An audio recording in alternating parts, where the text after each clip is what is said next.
Got Your Back Podstream is brought to you by Kinprint. For all your company's promotional needs, they do it all. Apparel, promotional products using the highest quality brands. They do logo design, signage, and printing.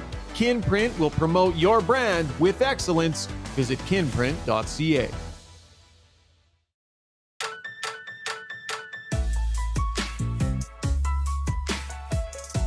Come on, folks. Welcome to Got Your Back. Sunday night live stream edition. Not even letting the music breathe a little tonight like I normally do off the top of the show because we've got crap to get to. Corey Perry set to become a member of the Edmonton Oilers. Jason Strudwick, Rob Brown standing by. We're going to get into all aspects of this news that broke a little bit earlier on today. As always, Got Your Back is brought to you by our fantastic title sponsor, Sherwood Buick GMC. They're thrilled to announce that once again, a sixth consecutive year, they are the number one GMC dealership volume-wise in the entire country. And they want to thank you for helping them make that happen. Your loyalty is much appreciated.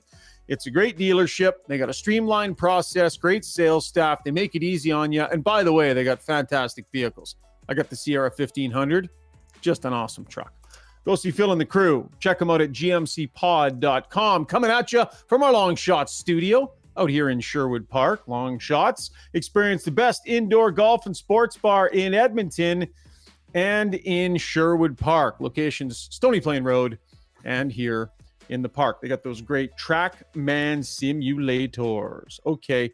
Already some people are a little frustrated at us. We know there's a football game that is finishing as we speak, and Brownie's currently looking at that game right now, not listening to his host. He's yelling. I know the TV is right above your computer screen because I've watched you watching it. And listen, we apologize, but it's a breaking news day for the Oilers, and we wanted to get up sooner rather than later. So if you're listening in podcast form on Monday, this won't matter at all to you. But Strudy, you in the middle of football time too? I was, yeah. I was doing some knitting. So pretty busy night for old Uncle Strudy. Progress is positive on the scarf, guys. It's coming good, hey? Yeah, it's nice. I know you guys laugh and joke, and it's like when I'm wearing that scarf and maybe throwing a nice visor on from Kinprint, I'll be looking good. You know what I think we need to do here, Brownie? Struds, I think we need to do this. So I came clean on the Catan thing, right? I was vulnerable. I laid myself out there. Right. Was appropriately bludgeoned. You laid yourself out there, at least your wife did, on social media about the knitting, right? We bludgeoned you a little bit, had a good time, but it's all in good fun. Brownie, would you like to be vulnerable with us here? Would you like to share something embarrassing so that Struds and I don't feel so naked and exposed while you're just always so composed and solid? What do you have for us, buddy? Give us an embarrassing secret. Well, I'm drinking tea out of my family mug that I had made for my wife's graduation. I don't know. That's pretty adorable. I mean, it's cute, I think. It's delicious tea. Let me first jump in here and say something. I did not go all the way to Jasper and spend my weekend knitting a scarf in a hotel room with my wife. So I don't think we're on the same level. Don't try to drag me down to your level because this is completely different. But Struds, the point is on this podcast. I mean, I talked about the padded seat on my Peloton. Right, we've been vulnerable. We're all aging men, and we have our own issues, and we can't be afraid to express those issues here on the pod. Struds, you've taken up knitting in your elder years, but that doesn't suggest weakness in my bum area. It doesn't suggest that I'm a dud when I go on a trip with my wife. Guys, we were in Mexico, didn't see the water, didn't touch the water, can't stand the salt water. We were inside, and I read a novel. You wouldn't believe it. Brownie, what do you got for me, buddy? Come on. A cute mug of your family's not going to do it. Can you think of something by the end of the pod? Can you get vulnerable with Struds and I? Can you bare your soul for the world to see like we have? I'll try, but I mean, everyone that knows me as very manly, working on trucks, shooting deer. Lifting bricks, Just think of something. By the end of your 2.5 segments, I want you to have shared something with us that we can either choose to ridicule you over or accept you lovingly. KG97 on the stream is getting super pissed. He's like, "Can we talk about Corey Perry, you guys, please?" Sure. Yes. That's what everybody wants to talk about. Okay, let's get to our breakdown, and it is brought to you by Adrenaline Diesel, Edmonton's heavy-duty diesel truck and repair shop. A unique shop for a couple of reasons. They do all sorts of custom jobs, exhausts, engines, body work. If you can think of it, they can get it done. And they're also the Ghostbusters. If no one can figure out what's up with your engine, take it to them. They will figure it out. Marty and his staff love the challenge. High standards, great service. Visit adrenalinediesel.ca. Okay, Dave Pagnotta from the fourth period. Full credit, the first to report that things were closing in and a deal was agreed to between the Edmonton Oilers and Corey Perry. I did some additional reporting earlier on today, gentlemen. This is happening, likely an announcement coming tomorrow. Chris Johnson also jumped on there, talked about it being a prorated salary, league minimum. There are two conversations to have. There is the off-ice conversation, and then there's the on-ice conversation. I think maybe we should start with the off-ice conversation here, guys. As I reported today, my understanding of the due diligence that was done is this.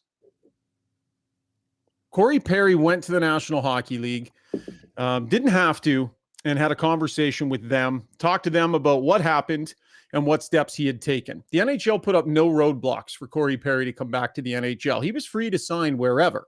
That was several weeks ago, right? A month or so, maybe even a little bit more.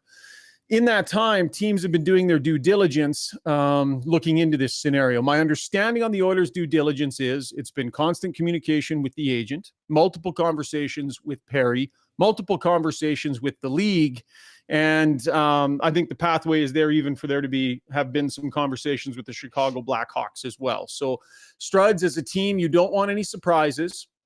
You want to make sure that you truly are free and clear to bring the player in and that there aren't going to be any issues that pop up after the fact. Part of that is understanding what happened, what reparations were made, and making sure that things are all on the up and up. The Oilers have determined that's the case, and so they're making this move, Struds.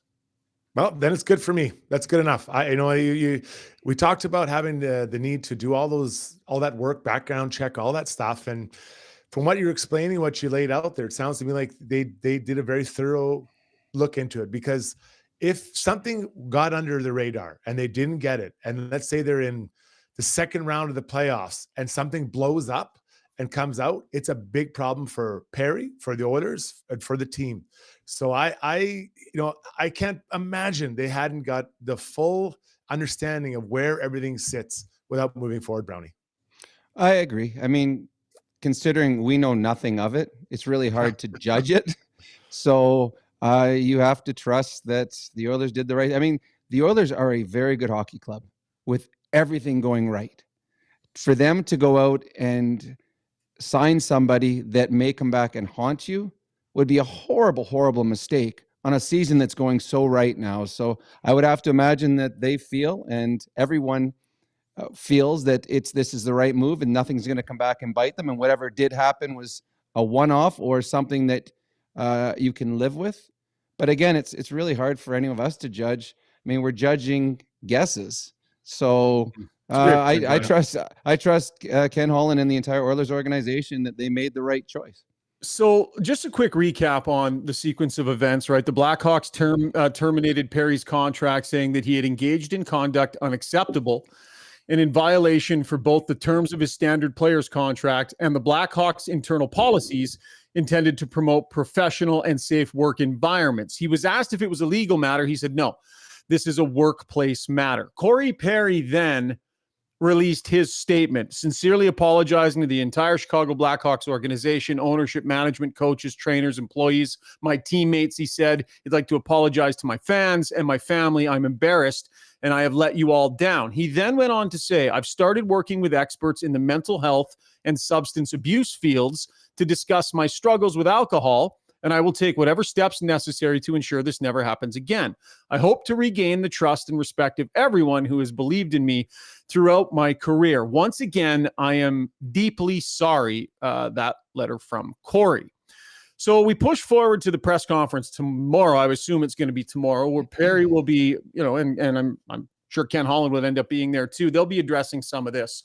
And I think, there are those who feel like there have to be answers and there have to be some sort of explanation and details and all that sort of thing. I don't really go into that press conference feeling that way. I think we need to ask him what he's willing to share with us about what happened. I think he's going to have to address this in his media conference tomorrow. But I don't know that they have to lay all the details out for everybody, Struds, or that they even can, quite frankly. But I'll be interested to see how Perry and Ken Holland handle this situation tomorrow, because bottom line, there's going to be a press conference and we have to go there and we have to do the job and ask some of those questions.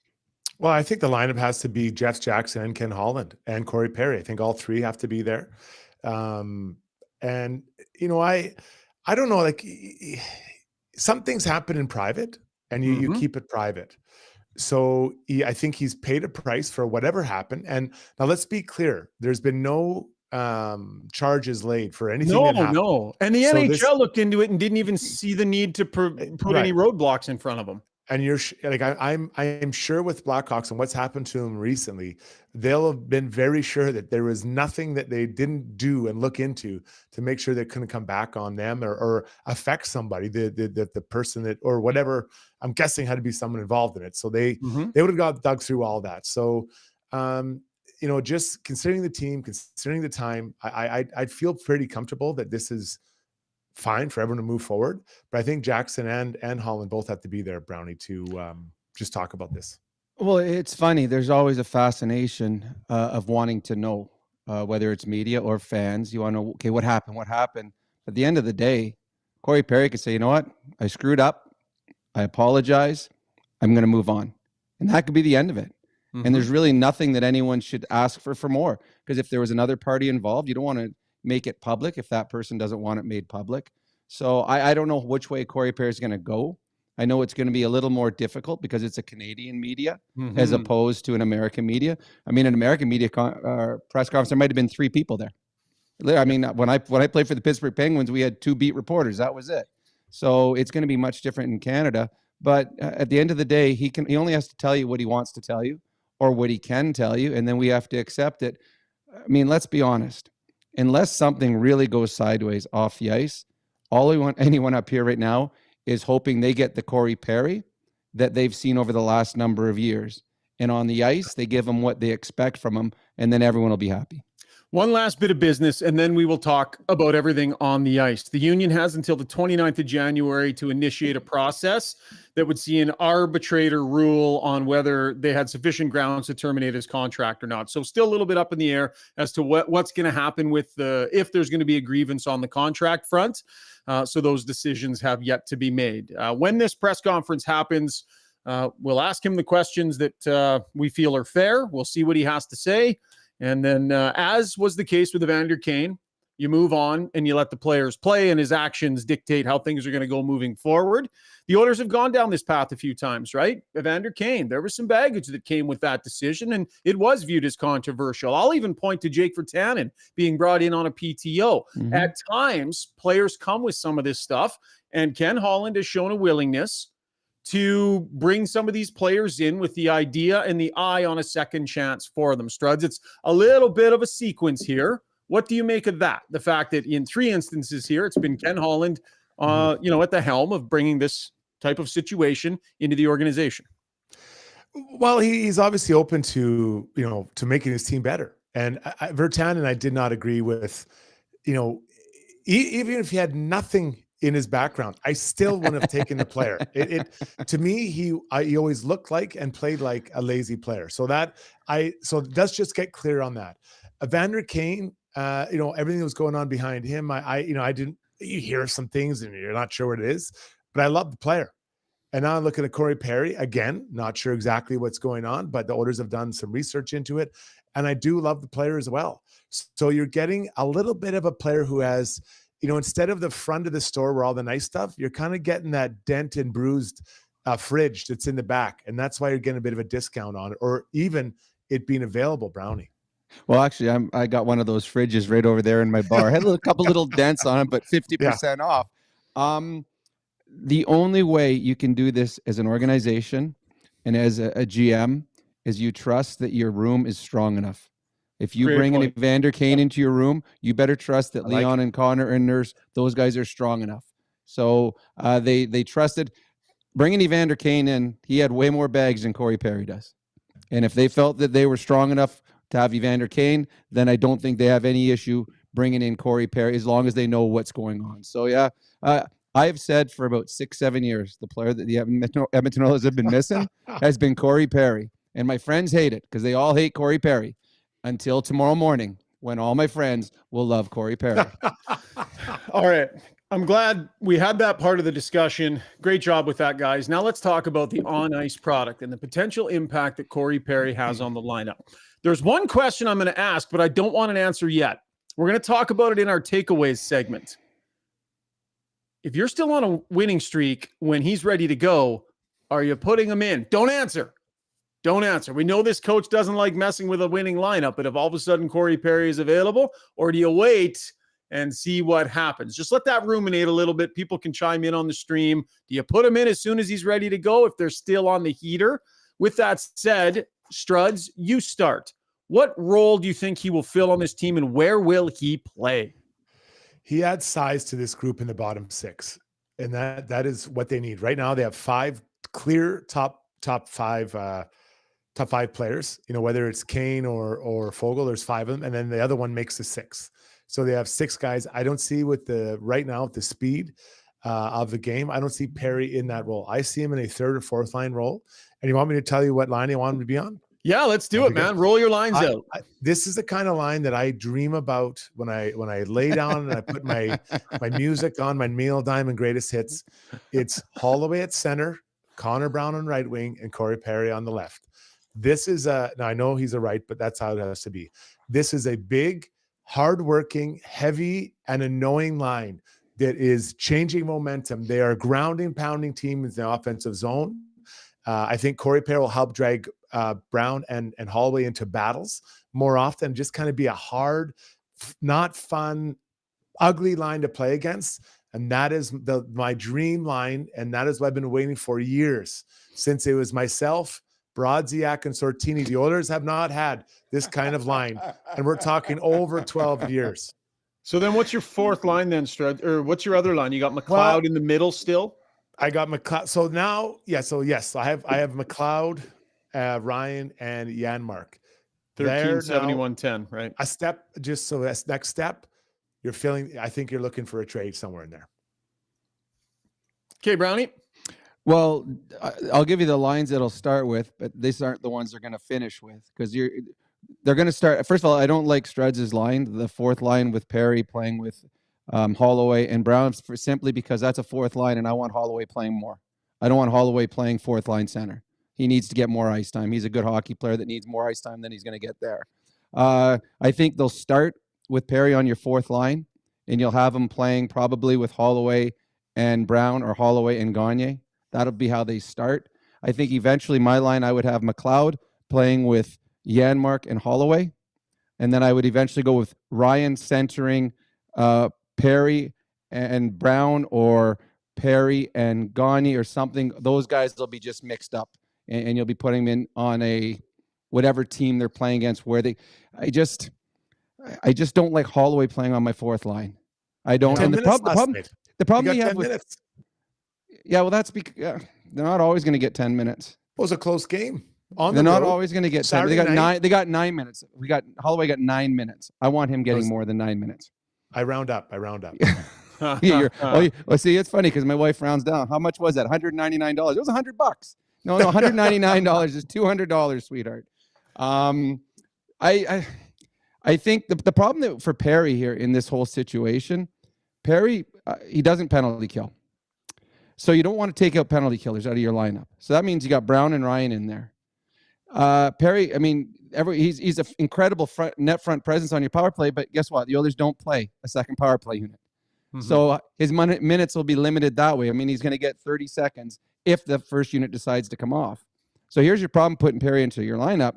Who are you going to take out that's not a penalty killer when everybody's healthy? Gagne. Well, yeah, that would be the guy. So then you're on your 4th line with Perry, and I like Perry. I like him in the lineup. Abrasiveness that he can bring to the game, that you can move up in your lineup if you need to for short spurts. I think we can all agree that where he starts in the first game might not be where he lands when it settles in. And the lines that I'm looking for right now are, when everybody's settled in and all things being equal, what do you think the configuration is that has a chance to stick? That's kind of what I'm putting out there. So I'll throw out my lines. You keep the first line the same. You keep the second line the same. Brownie, I completely agree with you. Dylan Holloway needs to be on either the second or the third line if he continues to play the way that he has started. Right? After one game. Yeah. Struds, but Chris Knobloch is not going to get in the way of Dylan Holloway if he comes back and continues to perform like that. He's not going to put up a roadblock for that guy. He's going to let him be what he's going to be. So I would say Holloway as a fourth line center, I don't think is long-term. It's a fit because I think he's going to bull his way into more ice time. So I got Holloway on the third line with Ryan McLeod in the middle and Corey Perry on the right side. Your fourth line, you go with Janmark, you go with Ryan, which is not ideal in the middle with Derek Ryan as a fourth line center, but you deal with it for now. And then you have Connor Brown and Sam Gagner kind of battling it out for that fourth line right wing spot. I like that. How your penalty kills going and that sort of thing. I think Dylan Holloway is a third line left winger on this team, and I think they need to allow for him to work his way into that. Yeah, I agree 100% with that. And the only flip-flop as you go forward, if they don't make a trade to improve their top six, you can always flip-flop Holloway and Fogle at some point, and you can get Holloway in your top six and Fogle. Now, all of a sudden, you got Fogle playing with McLeod and Perry, too. So that's the other option. I think you're still looking, Struds, for a fourth-line center. I think the Oilers, in an ideal world, can still fill that fourth-line center spot. Go ahead, Struds. No, I love that you guys had that idea, but I think the Oilers have a different idea because Dylan Holloway went down to the minors and played center there, and then the first came back up, he plays center. So it's clear what the agenda for this group is to try to put him at center. Now, that could maybe mean moving up, but I honestly, guys, I think they want him to be a center, and so he's the center. Otherwise, why are they talking about it so much, right? You can kind of hear you'll get a sense of what they're doing when you hear them talking about it. So I understand what you're saying. I hear you, and I value you, but I'm telling you, you're wrong. They want him because they want 4 big, fast centers, and that's what they got. And then you don't have to trade for a center.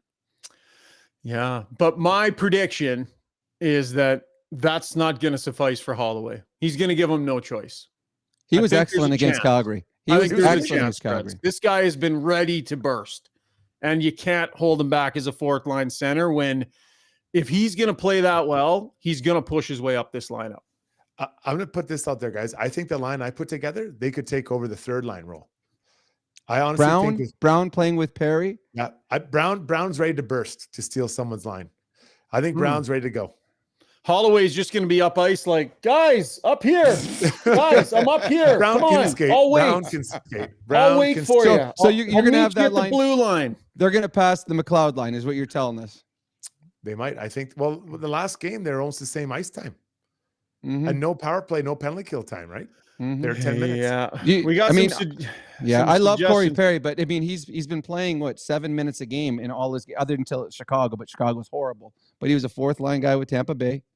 They got extra ice because he went on their power play. He's not going to get the power play time in Edmonton.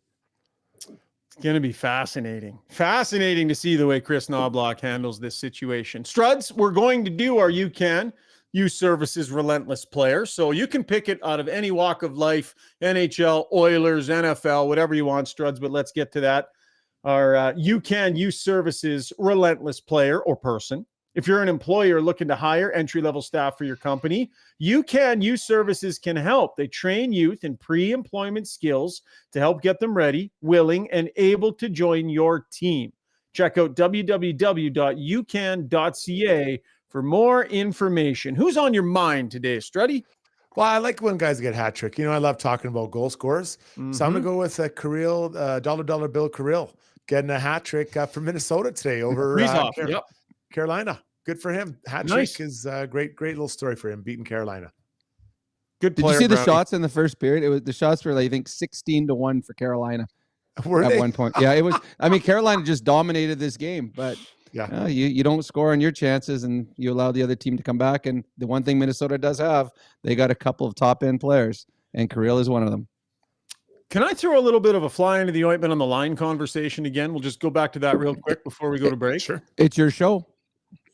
Yeah. Damn right it is, Brownie. He's assistant. Yeah. Fogle in the 2 right wing spot. Longevity-wise, what do we see here? Is this locked in for a while, Brownie? Is he going to be there all year, or should we start talking about the potential of other guys moonlighting up into that spot, whoever that might be. 55, 94, like whoever. Well, I can't see back to the wing. Like, I can't see Perry being there. I just don't think he can, the speed, playing with Leon and Kane. I could see Fogle and Holloway switching, or that's the upgrade you make at the trade deadline. Find someone to go there, and then you bring Fogle. The thing is, Fogle has earned the right. I don't see him as a second line right winger, top six guy, but he's playing so well that you cannot take him away. It's not fair to him. It's not fair to the team. But if you're going to upgrade something at the trade deadline, if you could find someone to play in your top six and you can move Fogle down to your third line, and then all of a sudden someone bumps to your fourth, then you become a team like Vegas where you have four solid lines of players that can move up and down at any time. So Fogle earns the right now. But I think in a perfect world, Fogle is probably a very good third line player instead.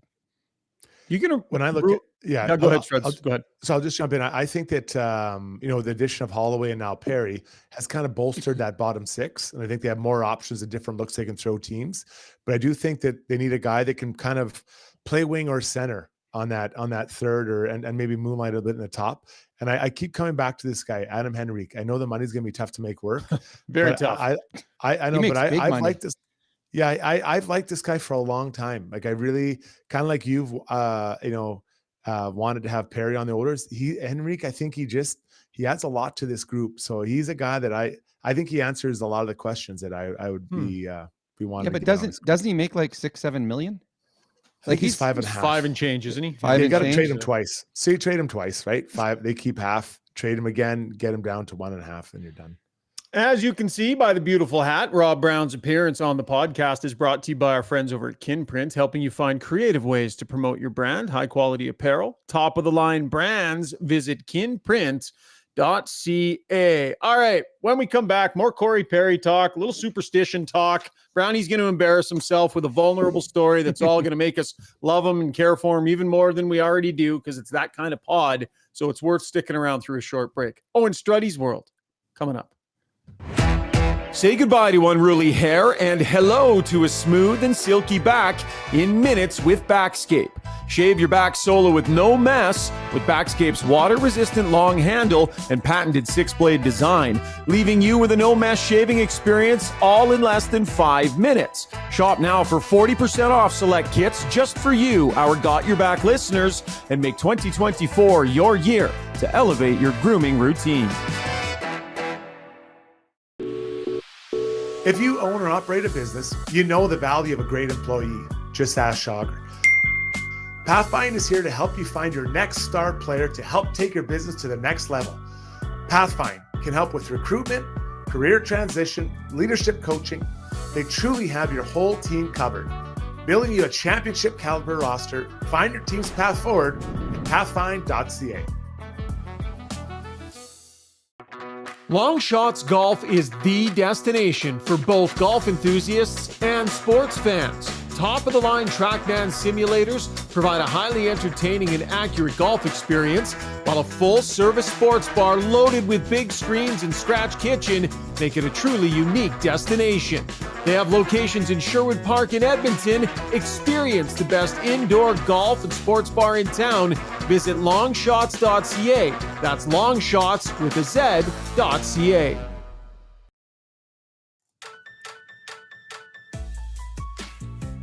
Welcome back to the show. Time for takeaways brought to you by Martin Motorsports. Experience the thrill of the Widescape stand-up snowmobile. Visit Martin Motor. Look at this thing.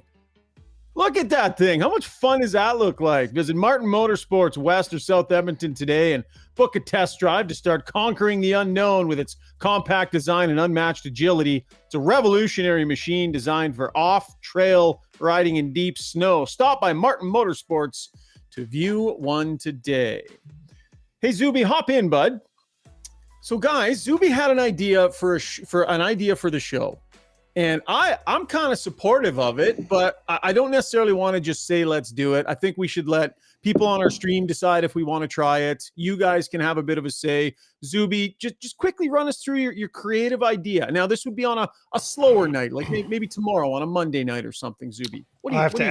now I have to give the elevator pitch to the stream, the 455 strong. I know. Part of the idea came from the fact that people had mentioned this on the stream before and referred to sometimes the interactions between Shogger and Struds as being like watching the Newlywed Game. And I love the Newlywed Game, and probably there's a whole generation of people who don't even necessarily know what that game is or how it works. But basically, I call it the Zuby-Wed Game.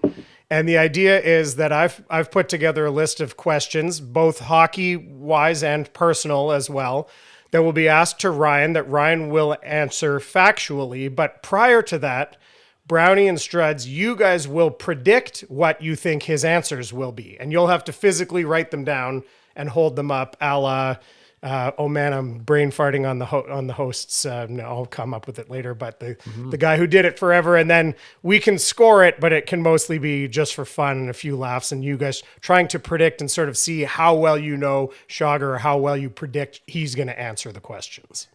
Do you guys ever remember the best ever outtake from one of the Newlywed shows? The question was, where is the weirdest place that you made whoopee?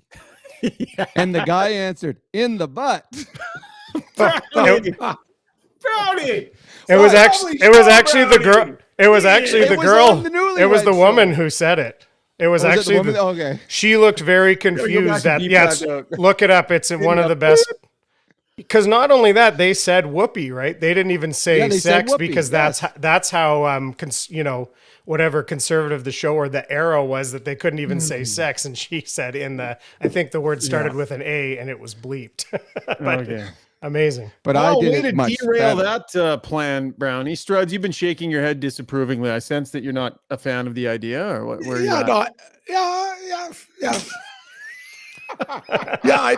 I'll reserve my judgment. I'll try it once, I'm sorry. Am I still on? Are we still on here? You're still on. That was you on your wedding day. And you, Jason, give it a shot. That was more like Shona. Yeah, you're right. Let's kick it around. On a really slow night, Struds, what if it was you? What if you were the subject and Brownie and I were the ones writing it down? Because then you could be the center of attention and your weirdness would be on full display. No, I don't need to be the center of attention, but I do need just what? What? You don't need to be. Wow. Since when? You're bad. Let's just be clear. Because I'm entertaining doesn't mean I have a desire to be the center of attention. But I say some great things. You can't hide talent, guys. You can't just disguise Connor McDavid as somebody else, right? If there was a now you're the Connor McDavid of podcasts. Of entertainment, Brownie. Just because I'm entertaining doesn't mean I want to be the center of attention. I don't know that. If there were ever a lampshade that fit on your head, it would be on your head. I have to get it out. Oh, okay. That kind of went under the radar there, but that's got to be gem of the night. If there was ever a lampshade that could fit on your head, it's true. That would be true. Well, Struds picks gem of the night, so I guess we'll see. Zuby, how are you feeling? You are being vulnerable right now. You brought an idea forward, and you are vulnerable right now. I'm fine. I'm fine with it. I thought Struds it's era appropriate. I thought Struds would be all in on that, but that's okay. I think Well, why am I the bad guy? Why don't we ask Brownie? What do you think, Brownie? It said 100%. That's a great idea. I love the idea. Thank you. When you now say, you're saying it because I was the bad guy. When you say that it's era, appropriate, do you mean whatever era those curtains behind Brownie are from? Yeah. Hey, no, but I love my mother-in-law made those for us. Isn't that nice? Yeah, we believe you. You don't say. Can't be. What Oh my. Joanne is going to be pissed at you, Shogger. Oh boy. What's covering the windows in her camper? Yeah. For goodness sakes. Somewhere there's a 1970s couch that is just bones and springs, no I've got to covering. watch the football game, so I had to move my table around, and that's behind me. Jeez. And that couch too. How about that couch? I got a couch behind me? Isn't that what's it? Are those chairs? What is that? What's on the other side? Oh, it's a chair. It's a high stool. And actually, okay, there's my vulnerable. I made that. I went and bought the cloth at one of those cloth stores, and I came home and I stapled it and made it all, and I made that chair. You were 11 and that was somewhat in style? Is that any time in the last 15 years? You know how they have the dents sometimes in the fridges, you get a cheaper version? They also have a bin at the yarn shop. It's a cheaper version. You chose that cloth. I did, and it looks damn good. In the dark. Matches the curtains. It's perfect with the curtains. Which is I'm hard to do. hoping Mrs. Simmons isn't watching this podcast. Zuby, Yeah. I'm making the executive decision. We're doing the Zuby Wed game tomorrow night. Love Tomorrow it. night, Yes. Love it. second segment, takeaways, the Zuby Wed game. Book it. The Love Zuby it. Web. Show up in a good mood. I For am once. in a good For mood. once. For I'm once. trying to be honest here. You guys I was trying to get some names of different segments, and you wouldn't be honest. I'm being honest and No, saying what I think. We were So- honest with yours. We didn't like any of yours. Yeah. No, mine were good. I don't Bad know what ideas. they were, but they were elite. Good content, bad ideas. One other thing as we get the takeaways here, we need to clarify the Oilers are going to have to make a roster move. So there's going to have to be some movement. I think we all agree. Very good chance that ends up being Adam Ernie would be the one that probably wouldn't fit, correct? I would think so, because they're going to want the extra defenseman still here. Yeah. And with Gagne doing what he just did, you have to think that although they brought in a right winger in Corey Perry here, but they got lots of guys that can play left. So we'll see what ends up happening there. The question I posed earlier, guys, let's say Corey Perry were ready to go Tuesday night, and I don't think that he's going to be, but let's just say he were. Would you put him in, Brownie, on a 13-game heater? Well, the thing is, you said that Knobloch doesn't want to change lineups. He has. Gagne's come back. Holloway's come back. The difference is if they put Perry in and they happen to lose, I mean, it's one thing if they bring in a guy that's already in your organization and you happen to lose. But if all of a sudden Perry comes in and all of a sudden the streak ends, I mean, it's not his fault. But I just don't think you want to play him yet anyways. He's got to practice with the team. I mean, none of us know what he's been doing for the last, what has it been, 2 months since this all went down?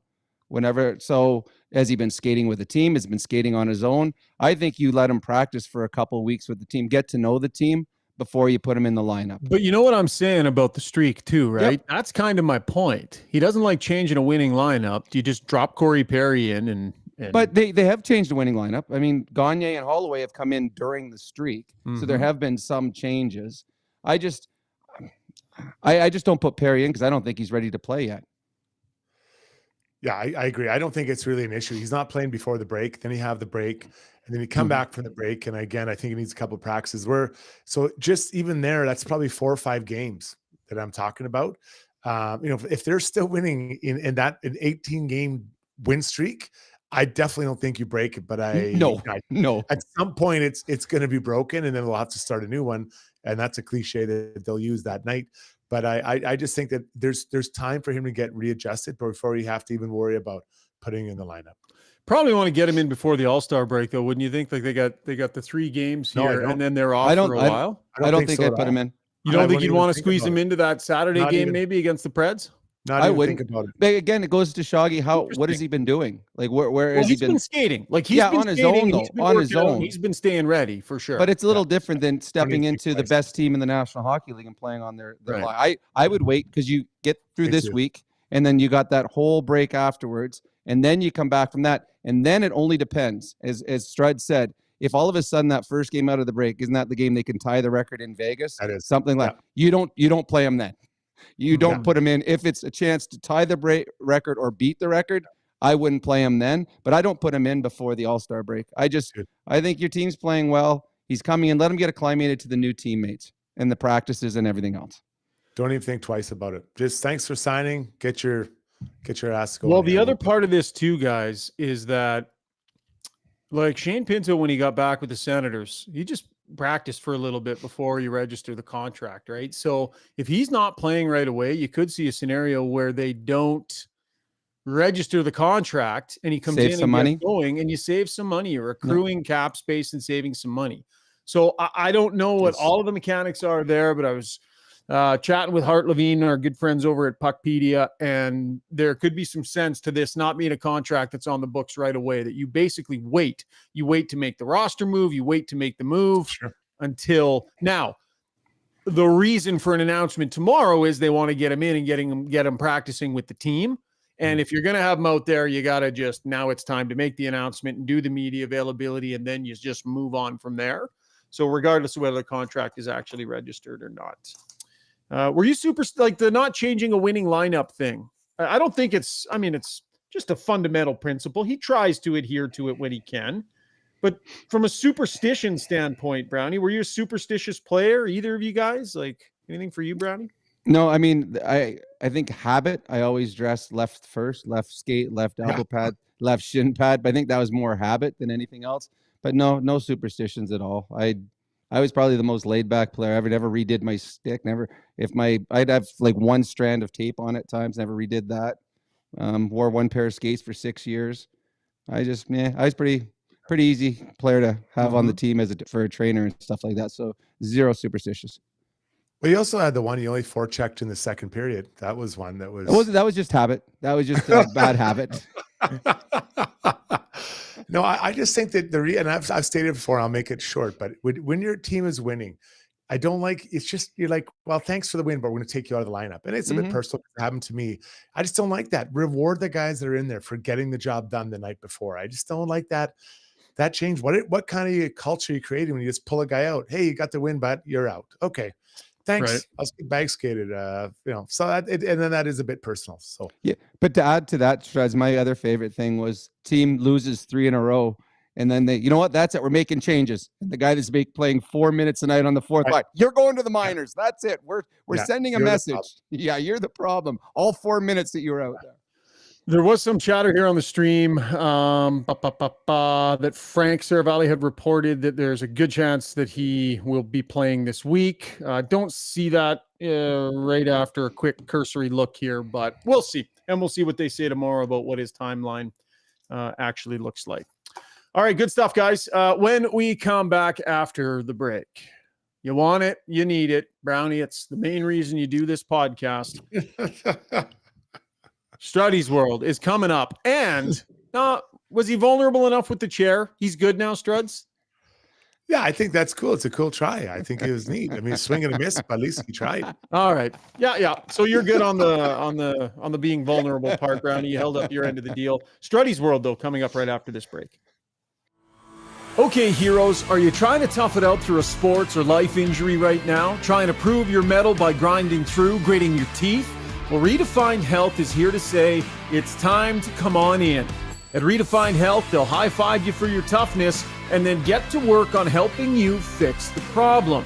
Helping athletes and heroes find better balance, performance, and injury prevention. Visit redefinedhealth.com. Are you ready to elevate your moving experience? Trusted for over 100 years, Ferguson Moving and Storage are your partners in relocation, ensuring your journey is smooth and stress-free. And say goodbye to surprises with Ferguson's transparent flat rate pricing. Contact them now for a free moving quote and use a promo code Ferguson to receive $100 off your next move. Visit FergusonMoving.com and let them lift your expectations.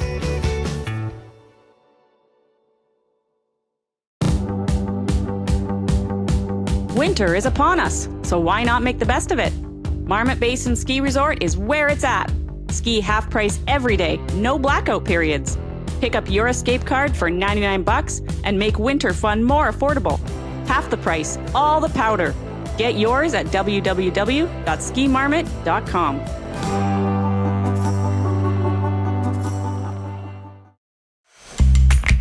When you make a mistake, heads should roll. It's not right. And I'm here, someone has to put their foot down. Now that I say it out loud, it does sound a little crazy. God, I look good.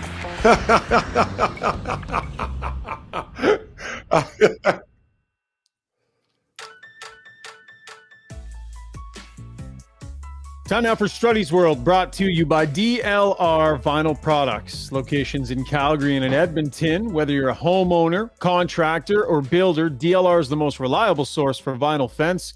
Opened back in 2005. They're not going anywhere. Unmatched service, high quality, North American made products. Check them out. DLRvinylproducts.ca, my brother's company. Strudy, let's talk about something important, buddy. Off you go. According to a good friend of mine, I've been doing a crime for years. It's been incredible. I steal pens from hotels.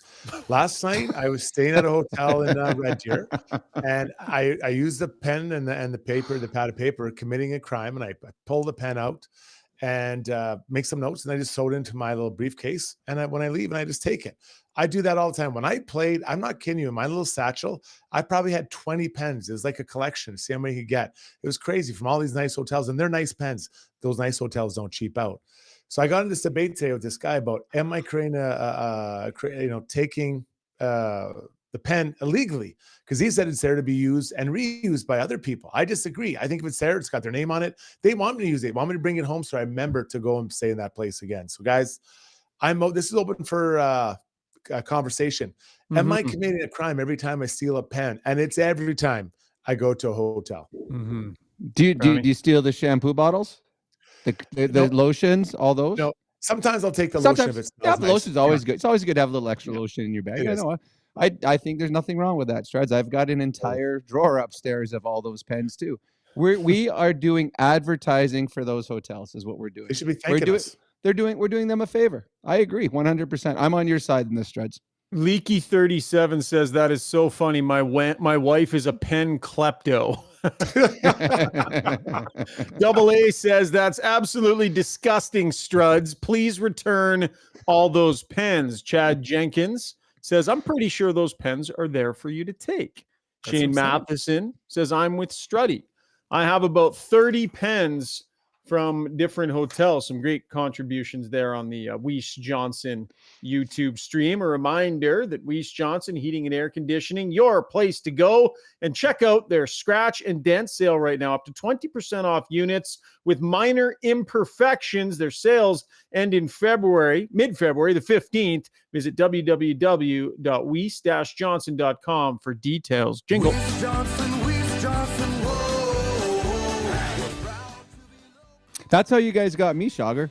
I was cheaper because I have some minor imperfections. Yeah, exactly. Yeah, a few dents, a few scrapes. Nothing you can't just put a hat on and ignore, right? Hey, it's brownie comes at 3/4 price.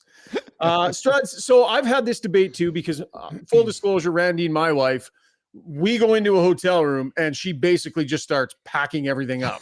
It's like, if it's not bolted down, it's coming home with us.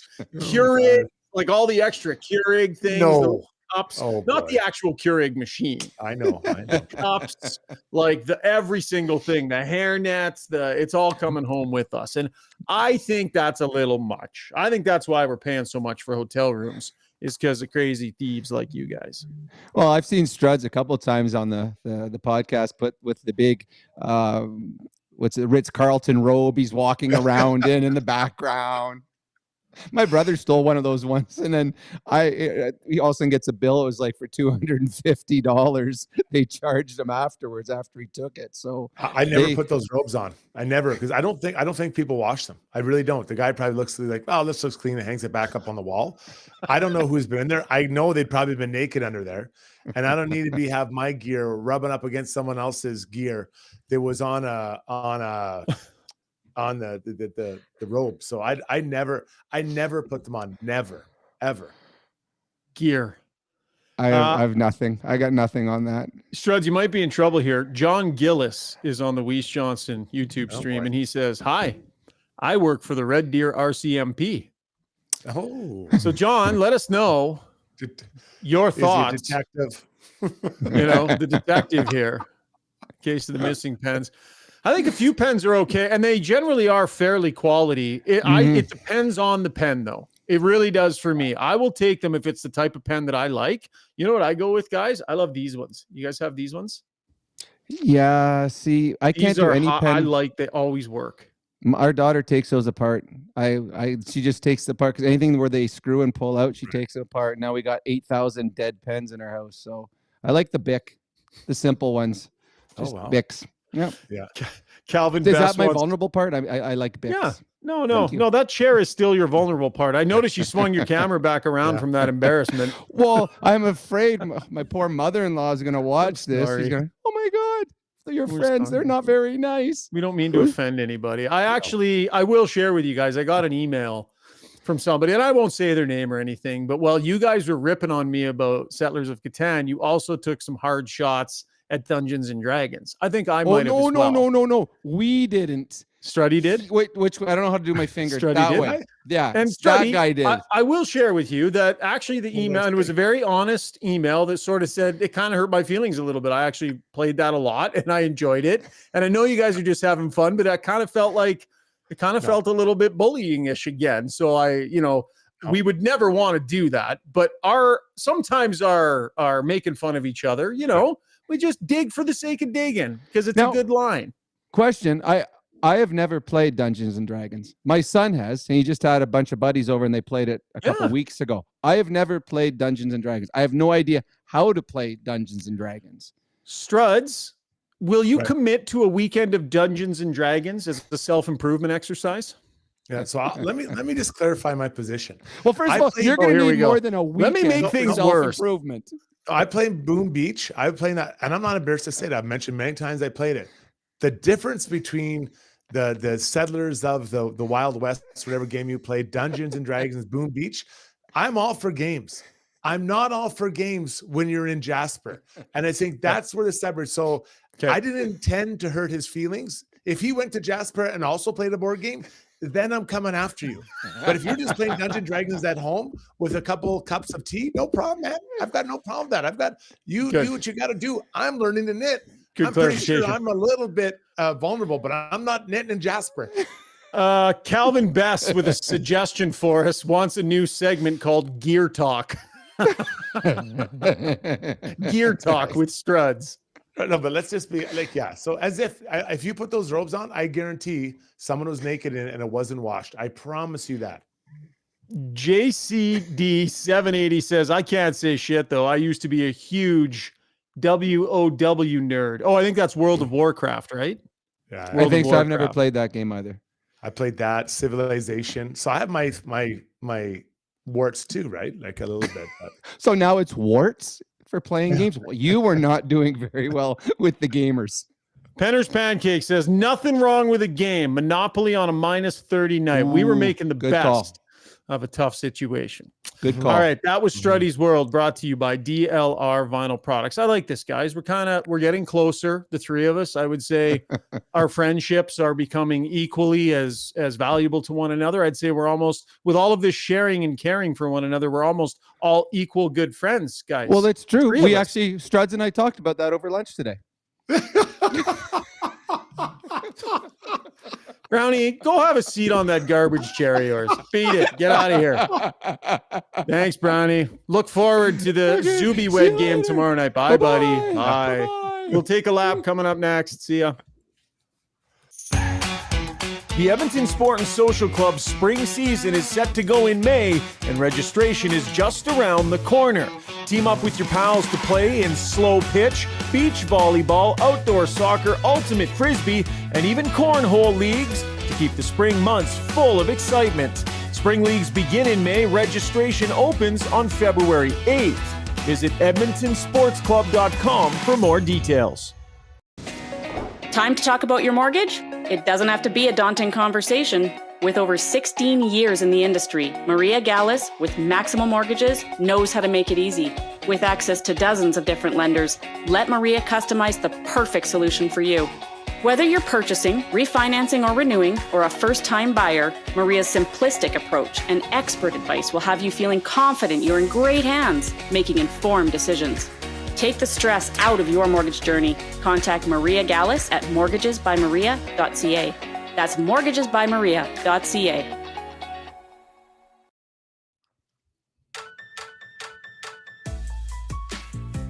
Time now to take a lap, brought to you by Backscape, the product that is taking the online world by storm right now. Get rid of unwanted back hair by yourself with Backscape.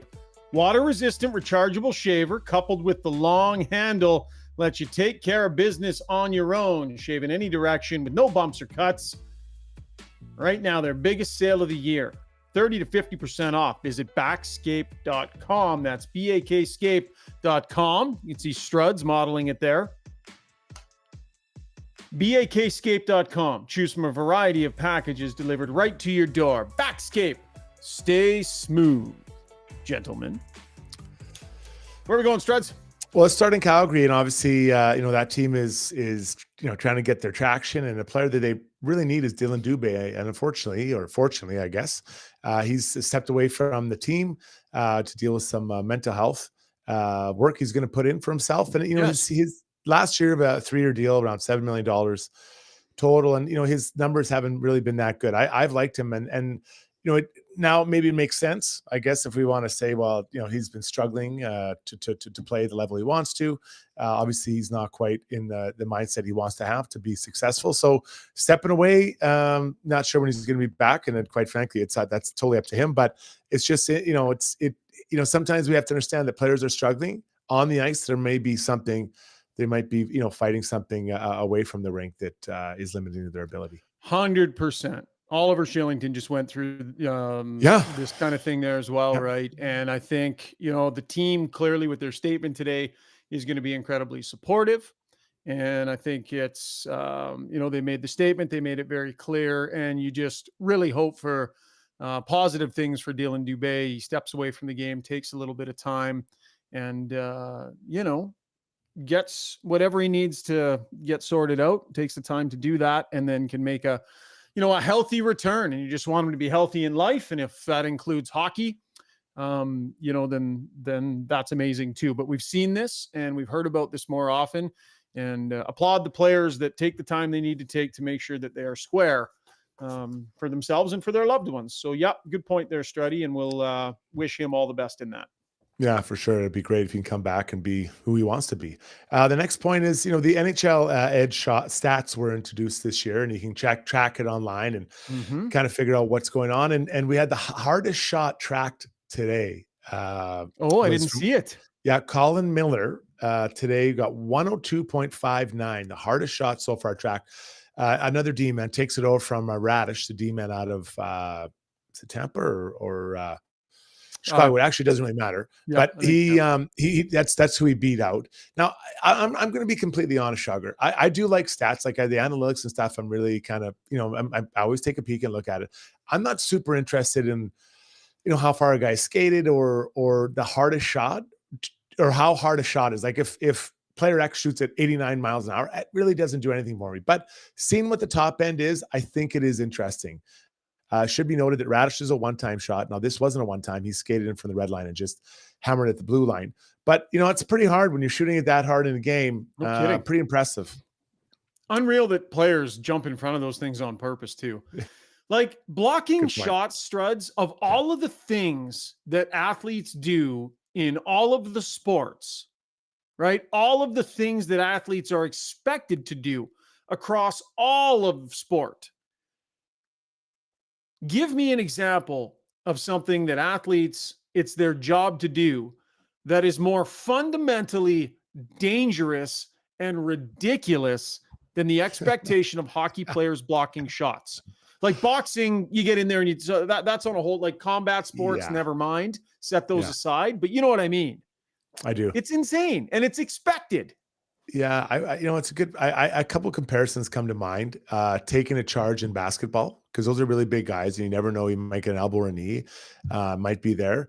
This was before they changed the rules, but people that were wedge breakers off a kickoff or a punt, and the team would make a wedge in front of the returner, and you had to be the first guy through there to break the wedge. Crazy. There's going to be contact. At least in hockey, there's a chance that puck misses you, and you're praying that it does. but in that was pretty hardcore. So, but it is brave to get in there. But if done right, more often than not, you're going to be okay. If you get where you need to be, don't turn your back. You're generally going to be okay. But the odd time you are going to break a foot. But the Oilers penalty kill. And so many penalty kills are designed that if the puck swings across the top, right, and you've got that hinge going, The D-man in front of the net needs to turn and front the puck from the D-man waltzing in from 25 feet away. Like it's crazy. That's And the it's worst one. impressive that they do this. That's the worst situation is the D-man in that spot on the penalty kill. The reason it's the worst is because you're not close. The closer you are, the less chance it has for the puck to get up. But also, you're so far back and so vulnerable. I used to hate that. I remember Kovalchuk when he was in Atlanta. I'd have to go over there, and I was a righty. I have to step over, and this guy's dropping bombs. I'd be like, someone just take that pass away. Like, I was so scared to get hit. I didn't care if it went in my net. I just didn't want to go in my head. And I was like, please don't hit me. Please don't hit me. And to his credit, he never did. But you have to get in the lane. That's the job, or else you don't get in the PK. Man, oh man. All right, that was Ask Us, or no, that wasn't Ask Us Anything. That was Take a Lap, brought to you by our good buddies over at Backscape. Zuby, hop back on in here, buddy. Let's get to our Ask Us Anything segment. Lots of line combinations coming in on the stream. Lots of different things. People are firing their suggestions in. Ask Us Anything brought to you by the Shark of the Park, Renee Buclan of Maxwell Devonshire Realty, voted the #1 individual agent for 2 years in a row. You'll see why when you see her commitment to providing her clients with professional service, skilled negotiation, experience, and knowledge. Sherwood Park, Edmonton, and surrounding area, kind of that specialty. Give her a call, 780-994-0180. Any comments on the stream about the Zuby Wed game, Zuby? What's the audience think? They're the ones that we're doing all this for. Yeah, Sherry was excited about it. A few people, were right. Sherry. Struds, good old Sherry. Yeah, a few people were on it. They were like, let's do it. So I think someone said put up a poll, but I didn't see anyone say don't do it. So I don't think it needs a poll. I consider that 100% approval rating that nobody said. It's going to be so bad. That sounds like I'm the bad guy. I'm the bad guy here. I actually said what I thought. Everyone else is just... They all felt bad, so they were just, oh no, it's a great idea. We do a lot of good segments. It's okay if this one's garbage. Second segment tomorrow night might be hot garbage, but we might laugh a little bit. So, and Zuby, it's all on you. It's all for entertainment. It's all on me. This is my one and only shot. I'll never get a chance to suggest a segment again. Yeah, that's it. If it goes I love that poorly. This is the one you're taking a chance with. You have all this thing, and you're like, this one it's got there's an alarm going off in my ear, and this is the one you're promoting. I have all this creative freedom at my fingertips, and this is what I've landed on.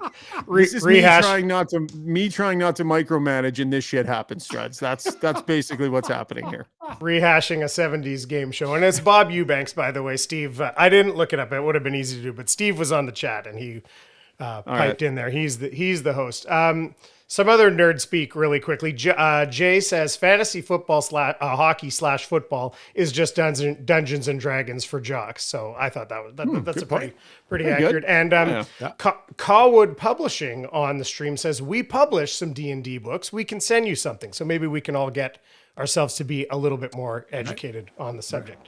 On Perry, Bobo Fett says, Adam Oates helped Jarrett Stoll. Keith mentored Bouchard. Do you think Perry can help McLeod, Holloway with grit and edge needed for winning? Those guys specifically, or maybe someone else. What do you think, Struddy? I do. I think so. I mean, it's you always look towards the older players to show you how to do it, especially guys that have done it and done it well for a long time.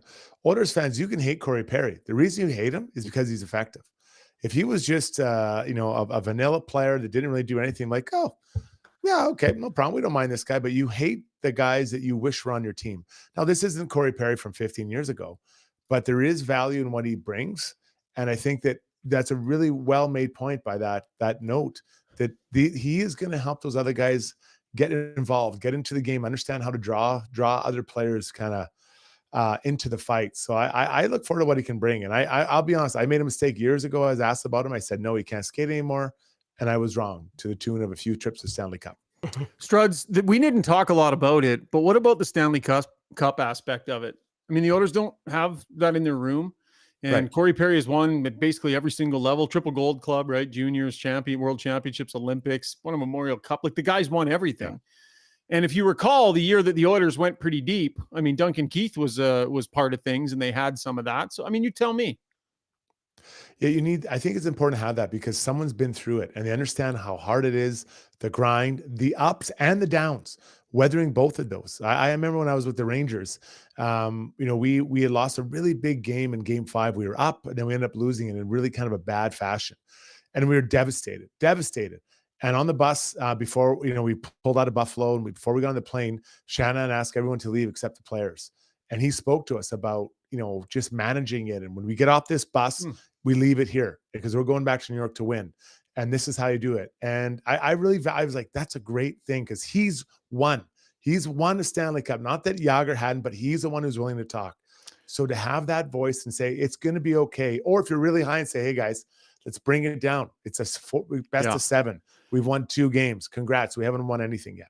And there was some reporting out of Chicago. I wish I could accredit it right now, but I can't remember who it was, about how when things were going a little bit rough in the early going for the Blackhawks, Perry was fairly vocal in that room in some of the player-only meetings and such. So I think it's an arrow he has in his quiver. I think he's a guy that can bring those elements.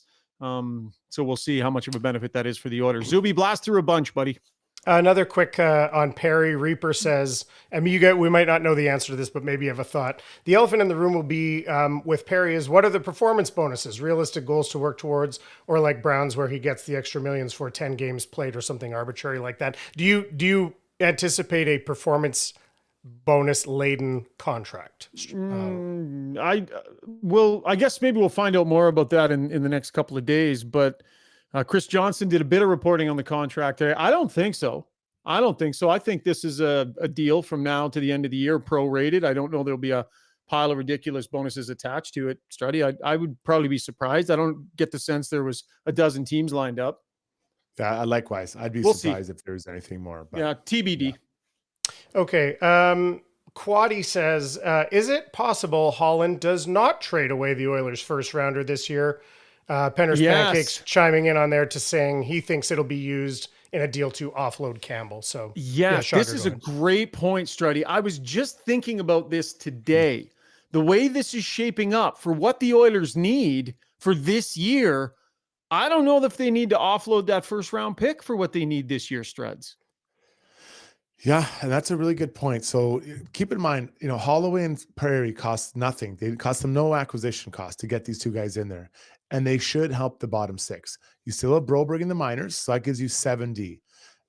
So what do you need? I still think they need a middle, let's call it a third line player. I voiced Adam Henrique as an example. I know that money might be tough. I'd probably get probably another D. And then what about the backup goalie? But none of those things should be a first round pick. None of them. You're talking, some later picks for some of those things. So I think it's a really well-made point. But the idea of using a first-round pick to shake off Campbell's deal, Struds, it ain't a first-round pick, buddy. Might be 2. Well, yeah, But I think that's a buyout. I think it's buyout all year. I think that's what's happening. I know it's not popular, but I'm not trading 2 first-rounders to get rid of Campbell's deal. So there's a note here on the stream from Luca saying Rishaug blocked me on Twitter. Luca, I'm not sure what your handle is on Twitter, but fire it on the stream here and we'll give it another go. Okay, pal? I appreciate you paying attention to the podcast. So send me your handle and I'll unblock you and we'll start fresh. Brand new relationship. Peter Lavalley says, during this streak, do you think that McDavid and Leon are getting enough credit for their defensive contributions? Struds? It's the total team. I don't think you can just say it's just them. I think everyone's embraced it, from Bouchard all the way through the D up through the top guys like Connor and Leon. Because if just 2 guys were doing what there was required or being better, the team would still be suffering in other areas. Like we're talking about 2 goals or less in most of the games, which is incredible. So I think we've got to, I'm not just going to sit here and say those 2 guys have been better. I think everyone's put way more thought and had more discipline in the way they approach the defensive side of the game. Yeah. And that probably coming from the comment that he threw at Spec last night post-game, which, I like that because that's Connor being a little looser in those media availabilities, having some fun. He was just messing around, but he was kind of serious too. And I'm sure Spec had a laugh at that too. But Struds, nobody's under more pressure night in, night out to produce offense. And it's hard to blame those guys for nights where the offense isn't coming when they've cheated. And I do think they deserve a huge amount of credit, because with that pressure comes that need to try and push the offense. They're going the other way. They're digging in defensively to try and create offense in the other direction. So because they face that pressure to produce, I give them a ton of credit for the defensive effort that they're putting in, and McDavid in particular, truly. Calvin Best says, talking about a Stanley Cup pedigree, he says they have coffee on the bench with cup rings. Do you guys feel like that's the same thing, or does it translate in a different way when it's players? It's good. It helps, and he is he's a fun guy and a neat guy to talk to. And obviously he's done a good job with the D. But it's same when you're in the dressing room, right? And he was in the dressing room, but I think to have an actual player who's been there, I think it does make a difference. Although he was a player, he's a coach now.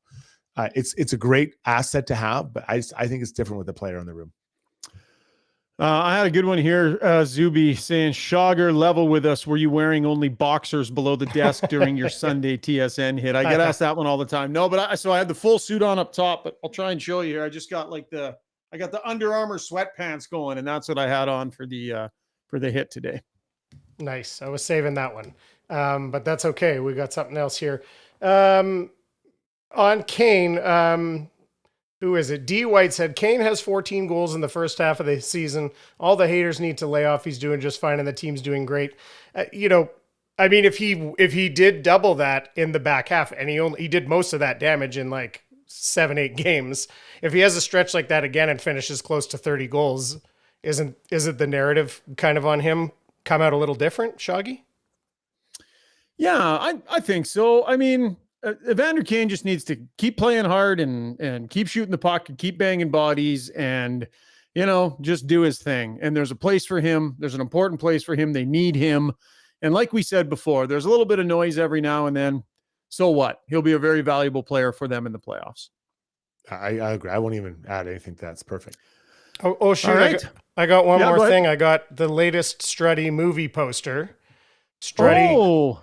I almost forgot about this. I had it the other day. It was times that elapsed a little bit, but of course, Strudy, who brought us Karate Dundee, also brought us this. This is the newest one from Strudy here. This is Warthog Day, and this is coming up.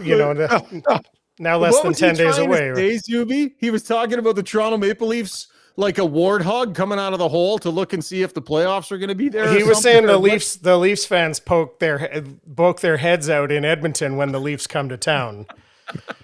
Warthog. Like the warthog who comes out, and I believe the quote was every once in a while, not every February 2nd. Once a year. It's not every once in a while. I love it. What a surprise this comes out on the day that I challenged him on his new segment. Yes. I know. Zuby, this is why I'm giving you the creative license that I am with producing parts of the show when you do stuff like that. Hits and misses, they can't all be home runs. And maybe it'll be brutal. It's going to be fabulous. And a final thought, Ace96 said, some of the hardest working people are people on a second chance. Maybe that's just a A for sure. Thought. Strudy, we invited you back after you kept showing up late, and we stuck with you. And you've done a good job with your second chance. Now, I brought in Brownie just in case, but I haven't had to pull the trigger yet. So I'm happy you're still with us. One time. That's second chance. The time. Last one, Bruce says, my wife is sitting listening to you guys and can't stop laughing. She loves Strudy's laugh. That one coming to us from Bruce. Boom. That was Ask Us Anything, brought to you by Rini Bouclan. Have to say, guys, 562 people sitting on the live stream tonight, here with us on a Sunday night, talking hockey, BSing, having fun. That's incredible. From where we started to where it is right now is amazing. So thank you so much for joining us. Do us a favor, hit the like button if you get a chance. That helps us with our algorithm. But we love what this live stream is built into. It's tons of fun. I'll apologize in advance for whatever the hell tomorrow night ends up being, though, fellas. Train wrecks are fun to watch, too. I mean, hopefully nobody gets hurt. That's all. Talk about pressure for Zuby. I love it. I love it. For sure. Let's do our gem of the day. Zuby, roll the music. Let's get our gem of the day done. Strudy, what do you got, buddy? Well, it circles back towards what I was talking about with the pens. And the Mediterranean Chicken on Twitter says to me, as someone who worked at a hotel, most open unused lotion soaps are thrown away. So you should take those. You really going to take the unopened or the did he say the open ones or the unopened ones?